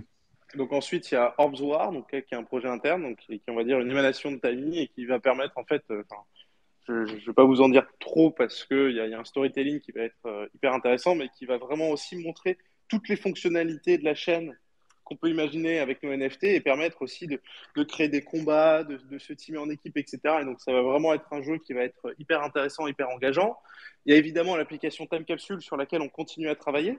Et donc pourquoi aussi, juste pour ceux qui disent mais qu'est-ce qui se passe avec Time Capsule, en fait la problématique, c'est que si vous regardez la roadmap de la blockchain, en fait, la capsule va utiliser en fait, ce qui est dans la phase 4 de la blockchain, c'est-à-dire en fait, les features de secret, les features de transfert de NFT. D'accord. Et donc ça, aujourd'hui, c'est pas encore développé sur la blockchain. Donc en fait, forcément, on arrive sur un moment où pour développer cette application, on a besoin d'avoir les features core, les uniques features de la chaîne. Et c'est pour ça que ça prend un peu de temps, mais c'est aussi quelque chose sur lequel on travaille. On a déjà fait des parcours UX, UI, on a imaginé l'application. On a également donc, donc un éditeur de jeux vidéo qui travaille sur un jeu qui a plus d'1 million de joueurs, très spécifique autour de la simulation de sport, etc. Et donc là, c'est pareil, un des projets qui me tient particulièrement à cœur parce que ça utilise toutes les fonctionnalités. L'idée, ça va être d'intégrer une marketplace NFT directement dans le jeu. Donc en fait, et ça, D'accord. ça rejoint ce que je disais en introduction, c'est qu'en fait, les NFT tels qu'ils ont été conceptualisés aujourd'hui, ils ont une valeur d'usage qui est assez faible. C'est-à-dire, si on doit aller sur OpenSea, acheter un NFT, je sais pas, moi je dis n'importe quoi, une épée dans un jeu vidéo, et ensuite on doit faire Alt-Tab, le stuffer de notre personnage, lui mettre l'épée, commencer à jouer, payer un coût de transaction, en fait on se rend compte que c'est pas possible. On peut pas jouer à un Ouais, jeu c'est vidéo. compliqué. Si en fait un jeu vidéo, en fait quand on aime jouer à un jeu vidéo, c'est quand je sais pas, il y a une interface 3D que ce qui prend l'écran page pleine sur mon ordinateur et je sors pas de cet écran. En fait, je veux rester dans cet écran et on veut qu'il y ait un petit bouton marketplace qui soit intégré au jeu. Je clique dessus, il y a tous mes petits items. Là, je peux acheter, vendre mes items que j'acquiers dans le jeu. Et en fait, tous ces items sont des NFT. L'avantage, c'est qu'ils appartiennent, je peux les revendre, je peux créer de l'interopérabilité, etc. Et donc, et donc là, Geoffrey, tu pourras compléter, mais il y a tout un travail sur l'intégration en Unity, donc le langage informatique, qui se fait directement avec l'éditeur de jeux vidéo pour qu'en fait, on puisse acheter dans le jeu et directement avec un wallet intégré dans le jeu les NFT. Et c'est en ça que c'est vraiment révolutionnaire et qu'on est très fiers de travailler sur ce projet.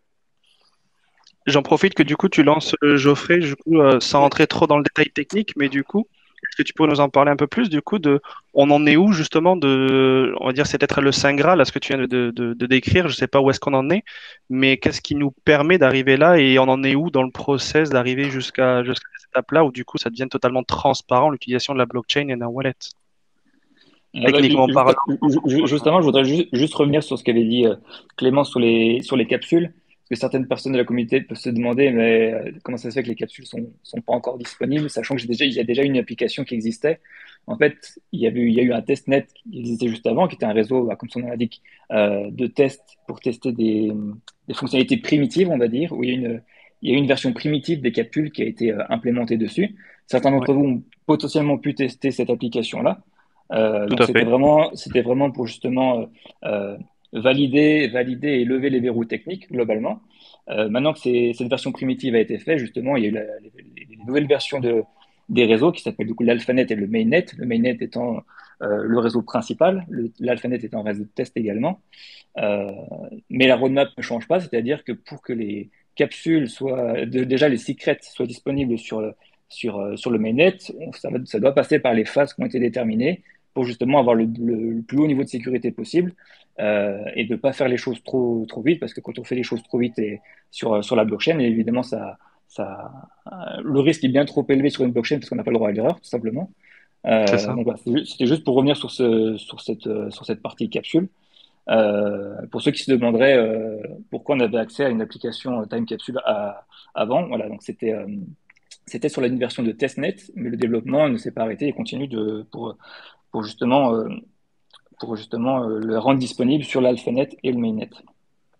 Et puis, c'est ce qu'on Pour le- expliquait aussi un petit peu à la communauté. Je pense que, et tu l'as dit un petit peu tout à l'heure, c'est que faut se rendre compte que le secret, c'est quelque chose qui est quand même ultra sensible.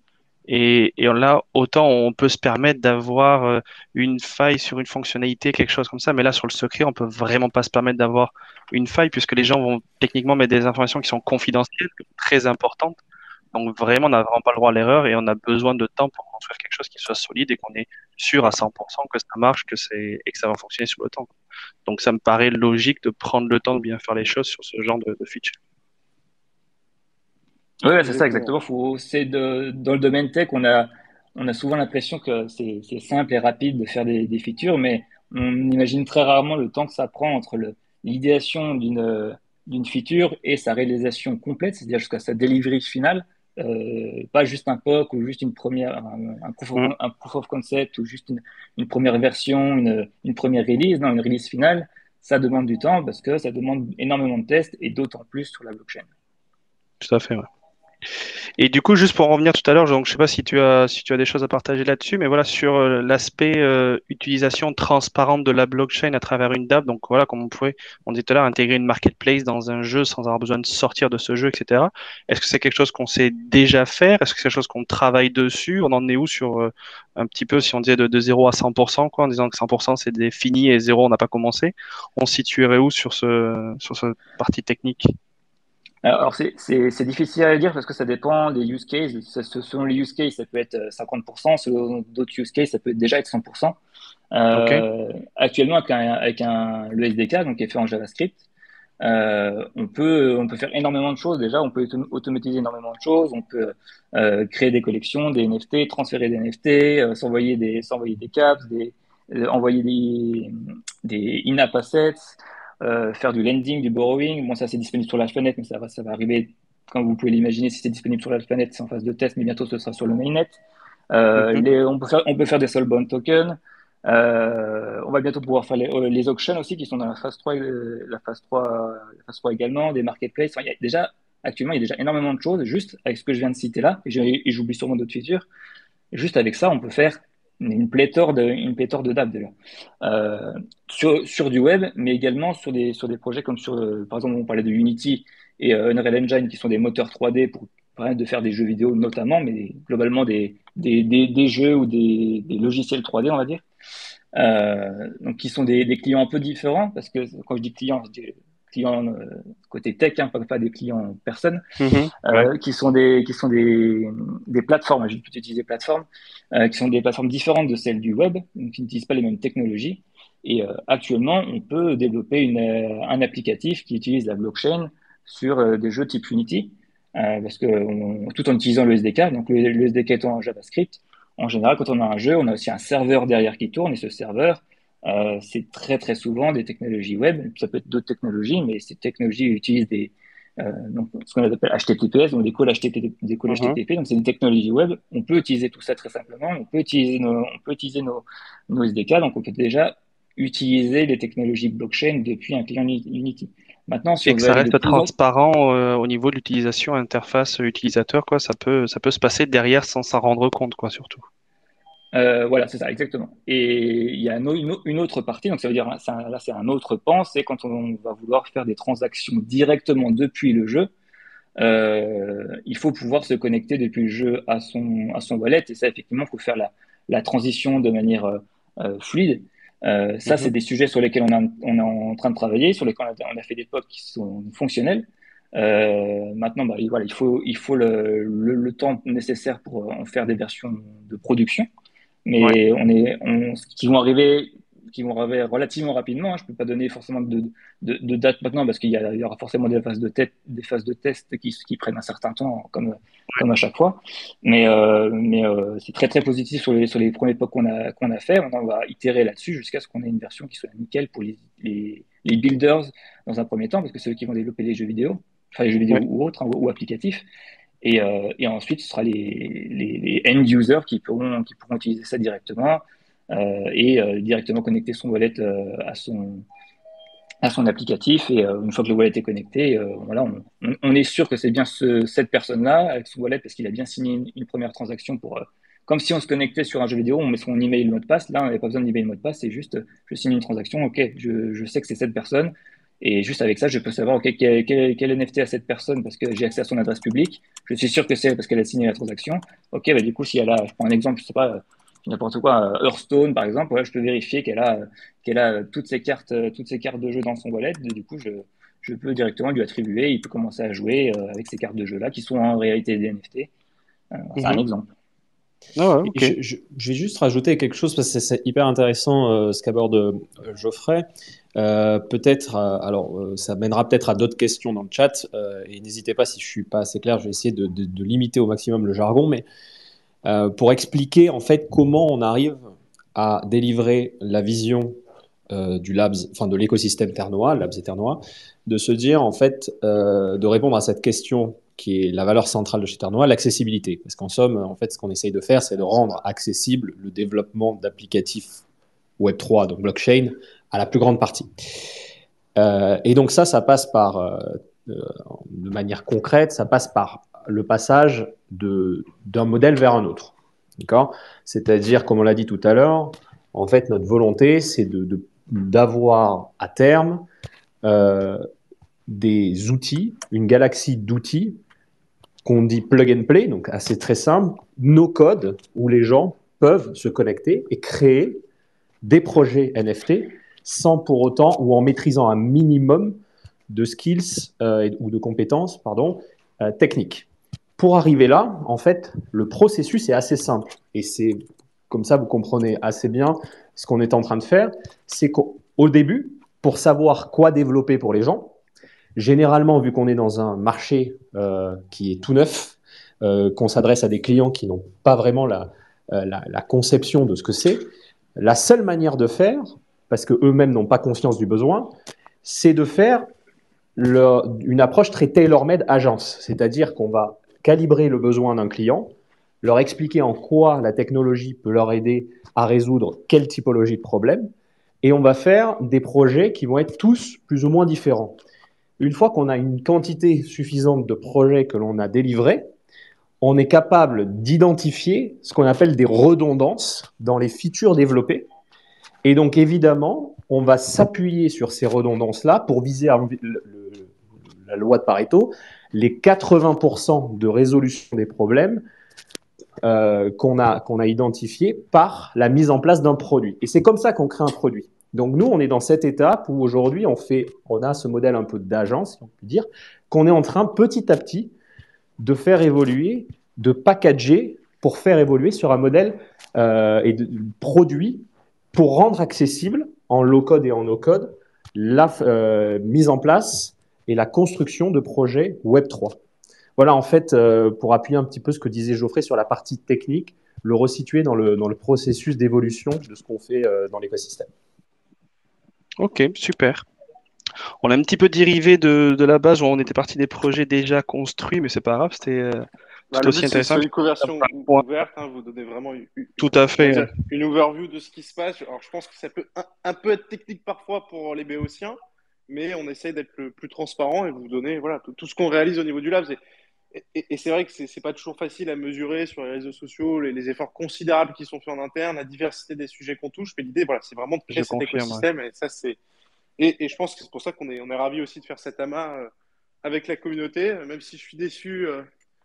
Même si je suis déçu qu'il y ait 100 personnes, parce que je ne sais pas si vous connaissez la théorie des 1000 en marketing, mais il faudrait plutôt 1000 soldats qui sont capables d'aller porter après sur les différents réseaux sociaux le discours, le relayer, etc. Et moi, on compte sur vous parce que, en tout cas, merci d'être là un mardi soir à une semaine du match d'ouverture de l'équipe de France, de prendre le temps de s'intéresser à ce projet. Et en tout cas, merci, on est vraiment ravis et avec plaisir pour ensuite multiplier ce genre d'interaction avec vous. Petite Bon, parenthèse. c'est cool. Bon, de toute façon, on va continuer parce que je pense que ça, il y avait peut-être pas assez de communication sur le Labs et on s'en est rendu compte et c'est bien. Bah, Mais ce voilà, on qui va est essayer normal, entre guillemets, d'accepter. si je peux me permettre, c'est qu'en fait, nous, le Lab, c'est une entreprise qui reste quand même, on va dire, assez classique finalement, qui est Oui, dans tu as une raison, logique hein. de communication corporate, B2B. Et en fait, en général, on va dire que le Web3, la caractéristique du Web3, c'est d'aller parler directement en retail, sur Twitter, Telegram, etc. Et donc d'avoir vraiment cette logique B2C. Et alors que le Lab, c'est plutôt une logique B2B. Et donc forcément, en général, les entreprises connaissent assez mal les B2B, les grandes Tout à fait. entreprises B2B, quoi. Business to business, pour ceux qui connaissent pas, quoi. Ouais. Donc du coup, si on revient un petit peu par rapport au projet, donc on a parlé des projets qui avaient été faits. J'en profite parce que du coup, pendant que vous parliez, il y avait des questions de la communauté par rapport à des projets qui ont été faits et qui peuvent partir avant la fin, avant que le projet se termine. Donc, notamment, la communauté parlait de Cross the Ages ou de MetaFight.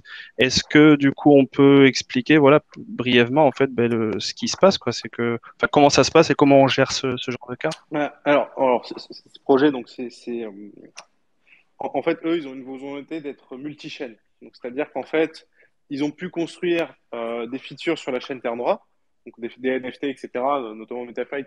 J'imagine que quelques-uns d'entre vous ont pu en acheter. Et leur idée, c'est vraiment de se dire, bah, nous, on veut être multi-chaîne parce qu'on a l'impression, à tort ou à raison, le futur nous le dira, que en choisissant l'interopérabilité, le multi-chaîne avec des acteurs plus gros que Terre Noire, ça va donner de l'attraction à notre projet. Et donc, c'est pour ça qu'on travaille au niveau du lab sur aider ces entreprises à aller faire l'interopérabilité. Donc voilà, donc l'idée c'est que après nous aujourd'hui c'est surtout sur ces aspects-là qu'on travaille et on va moins travailler sur d'autres aspects avec eux comme on peut le faire par exemple avec des mafias foot etc. On les accompagne aussi voilà, on va dire beaucoup plus sur les aspects communication, marketing, et exposition à notre communauté etc. Ok. Après Euh, moi à titre personnel en tout cas, enfin, je pense en tout cas que l'interopérabilité c'est quelque chose de très important. Mais je reste persuadé qu'en fait, c'est une certitude, quoi. C'est que la blockchain, c'est du back-end, quoi. C'est pas quelque chose qui est visible. C'est-à-dire que dire que lorsque vous jouez à un jeu vidéo, aujourd'hui par exemple à World of Warcraft, vous dites pas est-ce que les données elles sont stockées sur AWS ou Azure. En fait, les gens s'en foutent, ils regardent si le jeu est de qualité. Et oui. dire que grâce à l'interopérabilité, en allant sur plein de chaînes, etc., on va améliorer le front-end, c'est-à-dire la qualité du jeu, moi je suis pas persuadé, mais ça va être des expériences qui vont être intéressantes, quoi. C'est ça Oui, un enfin, petit peu ça, le. c'est différents points de vue qu'il peut y avoir. Et puis Mm. après, bon, pour le moment, on ne sait pas qui a raison et on verra par la suite. Du coup, donc voilà pour les projets passés. Je sais pas, est-ce que ce qui peut être communiqué ou pas, mais est-ce que vous avez peut-être des choses croustillantes pour la communauté sur ce qui est en cours ou ce qui est peut-être à venir ou des choses Et comme ça au il y a niveau un truc des projets? énorme, il y a vraiment un truc énorme qui va venir. Donc, je sais pas dans quelle mesure on peut trop donner d'informations, mais donc là, c'est un projet qu'on a abordé récemment, qui pour le coup est un vrai jeu vidéo, c'est-à-dire dans le sens avec un moteur graphique en 3D, etc. Donc vraiment quelque chose de, enfin, comme on n'a jamais eu au Labs en termes de qualité de rendu. Je veux dire, parce qu'en fait, quand on voit le jeu, on se dit, putain, j'ai l'impression de jouer à Call of Duty, quoi. On en est là. Donc c'est vraiment Ah ça. oui, d'accord. Donc c'est vraiment quelque chose donc, qui a déjà une belle traction. Donc je ne sais pas si je peux donner le nom, etc. Mais voilà, on a Pas ça forcément qui, sans donner le nom, mais si on peut voilà, peut-être donner des un, choses qui peuvent guider en termes de délai, sur quel secteur on est à peu près, etc. alors ce serait on va dire un peu un jeu de tir plutôt troisième personne, un peu à la Fortnite. Vous voyez ce que je veux dire? C'est pas forcément un Ouais, ok, FPS où on va vraiment juste avoir le viseur, mais plutôt une vue un petit peu aérienne sur le côté. Donc ok. du troisième personne. Donc développé par un petit peu un créateur de jeux vidéo de génie qui est capable de modéliser en fait des environnements ultra propres en open world, etc. Et qui veut intégrer en fait tout un nombre de features NFT dans son jeu. Et donc nous l'idée c'est d'aller accompagner, donc notamment bah, grâce à ce qu'on développe avec l'autre jeu vidéo qui est déjà existant, bah, les briques NFT en Unity, etc. L'aider aussi dans la communication, le marketing, etc. Et donc ça c'est vraiment un petit peu à la Apple quoi, the next big thing. Et là, on y est, on est vraiment très fiers. C'est pour ça qu'on voilà, on va pouvoir communiquer dessus derrière, mais c'est un très très beau projet qui va arriver. Je te pose des questions, mais tu n'es pas obligé de répondre parce que je ne sais pas ce qui est disable ou pas. Mais est-ce qu'on peut dire c'est plutôt français, plutôt international, et dans quel International. délai on peut, donc international, et dans quel délai on peut espérer avoir des nouvelles sur ça? Est-ce qu'on parle en question de semaines, de mois, Plutôt moi. d'années? C'est-à-dire que le jeu est déjà en construction. On va communiquer dans les semaines à venir sur le jeu et ce Ok. qui sera fait. Donc, projet international. Alors, et donc, qui profite. Et on a beaucoup, beaucoup de questions sur l'internationalisation de Terre-Noire. Oui, tout à fait. Donc, C'est pour ça que je pose la question, je sais, justement. et en tout cas, voilà, enfin, je tenais à dire que nous, c'est un sujet qui est très important. C'est la raison pour laquelle donc Michael, en tant que CEO du groupe, est parti s'installer à Dubaï parce que c'est un véritable hub mondial de la crypto. Donc, ça lui permet de rencontrer beaucoup, beaucoup d'entrepreneurs. Je sais pas si pour ceux par enfin, nous, on a eu la chance avec Martin de pouvoir lui rendre visite il y a 3 semaines. Pour donner un ordre d'idée, on a pu croiser le CEO de Swissborg comme ça, faire un café pendant 3 heures, etc. Donc, lorsqu'on a pu y aller, on s'est vraiment rendu compte à quel point c'est un hub crypto international avec beaucoup d'entrepreneurs de cet écosystème. Et aujourd'hui, une grande partie de l'internationalisation est portée par la présence de Michael à Dubaï qui permet voilà, d'avoir cette ouverture sur les différents marchés. Et c'est via ce canal qu'on a pu avoir ce jeu AAA qui pourrait venir build, quoi. D'accord, ok. Ça vient de cette. Oui, donc en effet, c'est très récent. Super. Sur les projets, bon, bah, du coup, je pense qu'on a à peu près fait le tour. J'avais des questions. Il y en a une que tu viens juste de répondre, justement par rapport à l'internationalisation. Est-ce que le Labs avait un rôle à jouer dans l'internationalisation Bien sûr, de bien Terre-Noire sûr, et tout à fait, je pense, ouais. En effet, bien justement, sûr. c'est Et, le rôle. et, Après, vous savez ce qu'on dit, hein, il faut des racines et des ailes. Ça, c'est Oui, très important. Faire des racines, être fort sur son territoire, donc déjà être le numéro un français. Et c'est ça qui va nous porter à l'international. Déjà, essayons de nous asseoir comme le numéro un français. C'est ce mhm. que je dis souvent, c'est qu'avant d'aller gagner la Ligue des Champions, il faut gagner le championnat. Donc déjà, gagnons le championnat et essayons d'aller faire des matchs à l'international, etc. Mais soyons forts sur nos bases. Et après, une fois qu'on est serein, qu'on continue nos cycles de levée de fonds, qu'on devient une marque de plus en plus connue, qu'on a un track record, parce que voilà, aller s'internationaliser, dire, bah, regardez, on a accompagné 40, 50, 60 projets, 100 grands comptes, des grandes entreprises du CAC 40 qui sont à la même internationale. Et là, on a encore plus les assises pour pouvoir s'internationaliser. Et je pense Ça fait que temps. rebondir un peu sur ce que dit Clément, intéressant à comprendre, à partager aussi à la communauté dans le cadre de la stratégie globale, c'est de comprendre aussi le positionnement sur le marché. En fait, il faut comprendre que sur le marché, les chaînes et les labs, donc si on prend Ethereum Consensus, Tezos Nomadic, voire même des gens comme Polygon, etc. Encore que Polygon, c'est peut-être un peu différent, mais en fait, se positionnent souvent sur des projets en création à travers quelques formes de start-up studio où ils émettent des grandes. C'est un peu un modèle comme ça. Et donc, il y a beaucoup, beaucoup de monde sur cette partie-là du marché. Donc, nous, on a vocation à se mettre aussi sur des projets early stage et aider dans cette volonté d'accessibilité et de développer des projets. Mais on n'oublie pas aussi cet aspect où il y a beaucoup moins de monde, qui est corporate, où on va aller travailler avec des grands groupes pour pouvoir les aider à venir intégrer des projets NFT Web3 et à créer quelque part de nouvelles verticales dans ces groupes-là, qui est beaucoup moins exploité aujourd'hui et qui est essentiellement adressé par des agences où on a énormément de propositions de valeur à faire valoir par rapport à ces agences-là. Du fait qu'on détient notamment l'infrastructure, qu'on a l'expertise, qu'on a toutes les équipes, et donc on a une assise qui n'est pas du tout la même que les agences qui adressent ces grands groupes-là. Donc je pense que c'est important aussi de comprendre cet aspect-là sur la stratégie. Super. J'ai quelques questions. Ça fait déjà peut-être plus d'1 heure qu'on est en ligne, donc on va essayer de pas trop s'étaler, mais peut-être essayer de passer assez rapidement, mais tout en donnant les réponses qu'il faut, sur des questions que j'ai collectées de la communauté. Un petit peu en vrac, hein, je vous les donner, mais Vas-y. au niveau Comme quand on du... achète, comme quand on va chez La Vie Claire, on achète en vrac. Voilà, on prend des questions en vrac. Exactement, voilà. Voilà.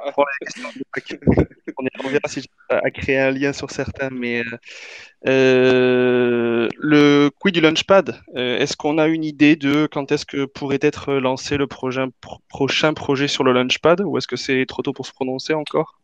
Alors nous, trop tôt pour donner des trucs, mais la bonne nouvelle, c'est qu'on a alors 3-4 projets qui sont en lice pour le Launchpad. Nous, l'enjeu, c'est de prioriser, etc. Mais voilà, enfin, on est très heureux parce que le temps que tout ça se mette en place, ça a été compliqué de pouvoir pousser des projets sur le Launchpad. C'est quelque chose qui a été demandé Ouais. par la communauté. Mais là, on a un problème de riche, en fait. On s'est dit, en fait, on en a trop, faut prioriser. Et il faut bien donner, faut un petit peu. Donc voilà. Mais en tout cas, là, on a beaucoup, beaucoup de projets et ça va s'accélérer avec The Blocks, etc. Et donc, on est vraiment ravis de ça. Cool, ok. Donc c'est bien d'avoir des clients. Autre sujet, donc tu avais communiqué sur ton LinkedIn et puis Waternow avait aussi communiqué au niveau des relations entre le Labs et les acteurs publics, donc ministères, etc. Bon, il y avait eu des articles, etc. Est-ce que tu pourrais peut-être rappeler rapidement ou nous dire où ça en est, en Bien quoi sûr. ça consiste? Alors déjà, nous, le Lab, ce qui se passe, c'est qu'on a adhéré à la DAN, en fait, qui est l'association, Ouais, on va dire, de lobbying en France numéro un pour ces aspects-là. Donc, il y a plus de 800 entreprises de l'écosystème. Donc, c'est grâce à eux que j'ai pu aller faire donc la rencontre avec Jean-Michel Barrot, donc, qui est ministre du numérique. Et donc, l'idée, c'est de pouvoir, via la DAN, continuer à peser dans le débat réglementaire, dans ce travail un petit peu d'éducation des institutions sur ce que c'est le Web3, etc. Donc voilà, donc nous, c'est un axe sur lequel on travaille fort au niveau du Labs et qui est très important pour nous. très clair. Et tant qu'on est dans la partie un petit peu comme ça administrative, etc., des questions par rapport au PSAN. Je sais qu'à une période, on parlait de est-ce qu'on voulait essayer Ah d'avoir oui, ce ça statut, etc.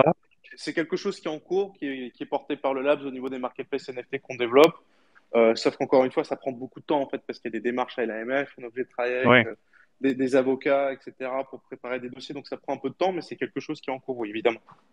Et Ouais, en 2 mots, est-ce que tu pourrais... Ah ben excuse, vas-y, peut-être t'as Non, été non, non, coupé. mais c'était juste une petite précision. Donc, puisque je gère les équipes du Lab, j'étais en discussion avec justement les conseils qui nous accompagnent sur ce sujet, ne serait-ce qu'aujourd'hui, dans le but d'avancer ce sujet assez rapidement pour pouvoir effectivement proposer toujours de meilleurs produits à nos clients. Donc, on est sur le sujet PSAN Super. actuellement et voilà.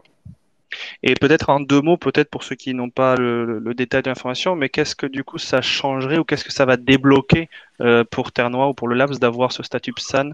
En quoi c'est nécessaire ou bien de Alors, l'avoir? nous, en fait, c'est juste une question du X et du Y. En fait, à la fin, c'est-à-dire si on veut, donc là, on a la chance, on a, on va dire, 100 Web3 convaincus qui sont sur des lives Twitter, etc. Mais c'est pas une portion, on va dire, représentative de toute la France. Et donc, c'est des gens, j'imagine, si vous êtes là, vous avez tous un wallet crypto, vous savez les utiliser, vous savez acheter des NFT, etc. Parce que vous faites partie de cette part éduquée de la France sur le sujet. L'idée du PSAN, c'est de pouvoir en fait faire des solutions de custody et faciliter en fait, on va dire, l'onboarding de clients moins Web3 natifs dans leur parcours utilisateur. C'est surtout ça en fait l'enjeu. C'est si on veut être mass market, c'est un petit peu un des passages obligés en fait. Ouais, Ouais, et si on simplifie ce que donne, ce que permet de faire un PSAN, parce que je pense que c'est peut-être pas mal de le redire, ça permet de stocker les cryptos. Donc, il y a bien un compte où il y a des cryptos généralement. Donc, c'est ce qu'on appelle le custody. Ça permet d'échanger des cryptos à partir soit des cryptos entre elles, soit des cryptos vers du fiat, donc des euros ou des dollars. Et essentiellement ça. Et ensuite, vous avez un autre agrément qui s'appelle un PSP qui, lui, permet d'échanger des euros et des dollars vers de la crypto. Donc aujourd'hui, on est en train d'essayer d'intégrer tous ces aspects-là dans le développement de nos produits, bien évidemment. Oui, super. je rajouterais stocker pour le compte d'un utilisateur. Tout à fait. Bravo, Jo. Oui, c'est important. Euh,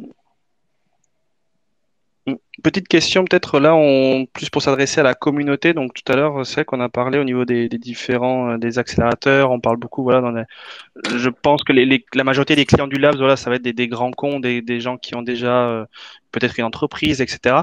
Maintenant, si demain dans la communauté, on a des gens qui ont des bonnes idées, qui ont peut-être aussi cet esprit d'entrepreneur, etc. Faut pas juste être sur son canapé en se disant j'ai une bonne idée. Faut quand même avoir quelque chose, des Mm. ressources derrière. Mais voilà, si on a des gens avec ce type de profil, comment ils peuvent accéder au lab, par quels moyens, quelles sont les différentes Alors, options qui entre les grandes, The Blocks, etc. Un petit peu tout ça. Est-ce qu'on peut éclaircir sur cette alors, partie-là? aujourd'hui, il y a The Blocks. Donc déjà, si vous avez des idées, venez candidater. Comme j'ai dit, on a reçu plus de 200 candidatures. Après, il y a une sélection qui se base en fonction de la qualité des porteurs de projets, des fonds, etc.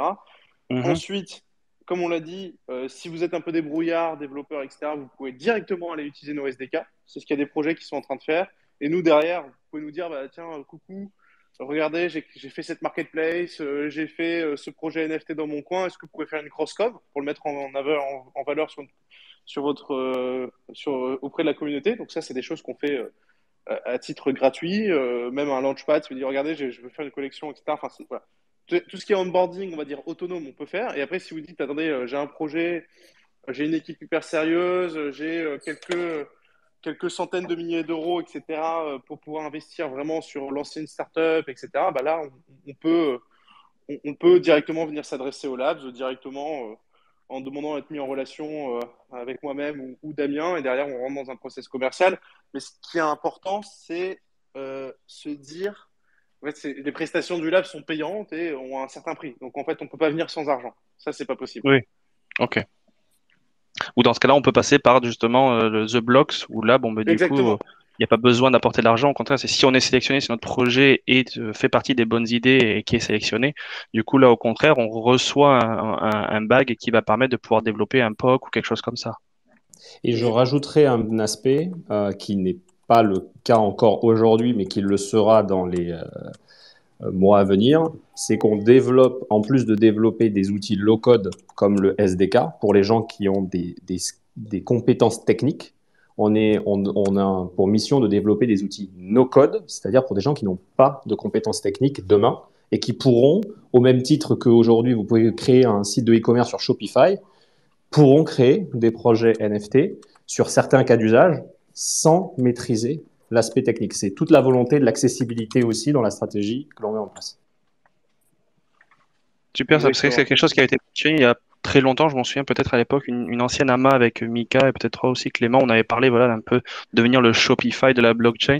Et c'est qu'on n'avait pas reparlé depuis, mais voilà, c'est bien de voir qu'il y a encore ces solutions en tête de vraiment pour résumer, voilà, c'est l'accessibilité, rendre les choses faciles, rendre les choses compliquées le plus facilement possible, aussi bien pour les développeurs, mais même pour les gens qui n'y connaissent rien. Exactement. Faciliter le build. Nous, chez nous, ce qu'on appelle le build, la construction, en fait. Nous, Ouais, que ce soit des entrepreneurs qui partent de zéro ou des intrapreneurs, des gens qui travaillent dans des grands groupes, on facilite la mise en place de projets. ok. Super. Alors, je vois le temps qui passe, Kevin. Je ne sais pas si tu avais d'autres questions que je pouvais Non, te poser. je commençais à arriver vers la fin. Après, bon, il y a toujours plein de questions, mais bon, on ne pourra pas te répondre à On tout. pourra Puis il y en a faire d'autres qu'on peut-être un autre pourra. AMA. L'idée, c'est peut-être que faire un autre AMA avant Noël ou quelque chose comme ça pour répondre à d'autres Voilà, c'est questions. ça. Je pense que ça serait bien que petit à petit, Mm. voilà, qu'on garde un petit peu ce rythme de faire Je suis d'accord. des mises au point. Je Et suis d'accord. Et voilà, voilà, parfois, peut-être qu'on n'a pas suffisamment communiqué directement auprès de la communauté. Je pense que, aussi parce qu'on avait beaucoup de travail entre la levée de fonds, délivrer les 30 projets, mettre en place les structures commerciales, recruter une équipe, créer une société. Enfin, pour des gens qui sont entrepreneurs, se rendent compte que c'est du travail ouais, 7 jours sur 7, largement plus de 12 heures par jour. Donc c'est aussi pour ça, mais là l'idée c'est qu'on on commence à arriver sur un rythme de croisière qui nous permet aussi de communiquer. Et après, alors je dirais peut-être une caractéristique de Terre Noire au sens large, j'inclus le laps dedans, c'est qu'on préfère communiquer quand on a des choses intéressantes à dire, plutôt oui. que teaser, annoncer des choses qui vont pas arriver, etc. Donc ça c'est quelque chose qui est très important. Mais voilà, je pense qu'il faut qu'on s'ouvre plus, qu'on fasse un effort là-dessus, venir vers la communauté, parce qu'on sait que vous êtes nos ambassadeurs. C'est quelque chose de très important. Vous êtes voilà, les personnes qui vont nous porter, qui vont nous aider collectivement à créer un succès. On compte sur vous. Merci encore d'être là. Et en un mot, sur un mot de la fin, ce que je souhaitais vous dire, c'est que malgré toute la situation qu'on a entre ce qu'on a connu, le bear market, je vais pas revenir sur les épisodes, Celsius, FTX, etc., pour lesquels on n'y peut rien, mais sur lesquels on est directement impacté comme tout le marché crypto, nous, Terre Noire, on n'a jamais été aussi fort. On n'a jamais été aussi nombreux. On n'a jamais eu autant de projets.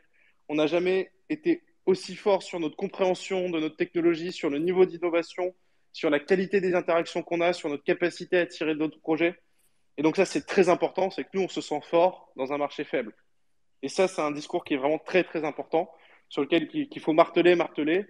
Même s'il peut y avoir des critiques sur la communauté, bah, nous, on se sent fort et on sait qu'on avance, on sait qu'on a un pipe, on sait où on va et on sait pourquoi on le fait et on sait où est-ce qu'on va aller. Bah, ça me paraît un très beau mot de fin. Et je peux même finir sur quelque chose d'incroyable sur un point de fin. Il faut se rappeler toujours que les plus grands succès que vous connaissez aujourd'hui, que ce soit Amazon, Uber, etc., ont été construits dans des périodes dramatiques, la bulle Internet, la crise des subprimes pour d'autres, Airbnb, c'était le cas. Donc, c'est à ce moment-là où, généralement, les builders, enfin, les spéculateurs, généralement, laissent leur place aux builders. Et nous, on s'inscrit dans cette, en tout cas, c'est notre volonté, c'est de s'inscrire dans cette direction de builder un projet fort sur cet écosystème. Et vous avez fait le bon pari, vous en faites pas. On va continuer. Faites-nous confiance. On est là. Ça fait 2 ans qu'on est là et on avance et on va gagner. Tous ensemble. Bah écoute, encore moi je suis content d'avoir passé ce petit moment avec vous. C'était cool de pouvoir découvrir un peu plus le lab parce que je pense que je suis persuadé qu'il y a beaucoup de gens qui découvrent le labs aujourd'hui. Donc c'est cool. On a peut-être fait comme tu disais cette erreur de pas assez communiquer pour des raisons qui étaient valables. Maintenant on va continuer dans ce rythme-là de communiquer de plus en plus. Et en tout cas moi c'était cool de pouvoir avoir plein de petites infos et pouvoir avoir des avancées sur les projets quoi. Yes. Merci à tous. J'en profite, on va faire de la pub interne, mais il y a une AMA qui est en cours côté Mafia Foot sur Twitter Space aussi. Donc si vous voulez continuer la soirée, vous pouvez aller sur Twitter Space de Mafia Foot. Ils sont en train de faire un AMA en ce moment même normalement. Donc voilà. Et sur ce, pour le reste des questions, on essaiera d'y répondre, ne serait-ce que dans le chat, etc. Et sinon on les gardera pour la prochaine AMA. Bonne soirée à tous et puis à très vite. À très vite. Merci. Excellente soirée à tous. Bonne soirée, au revoir.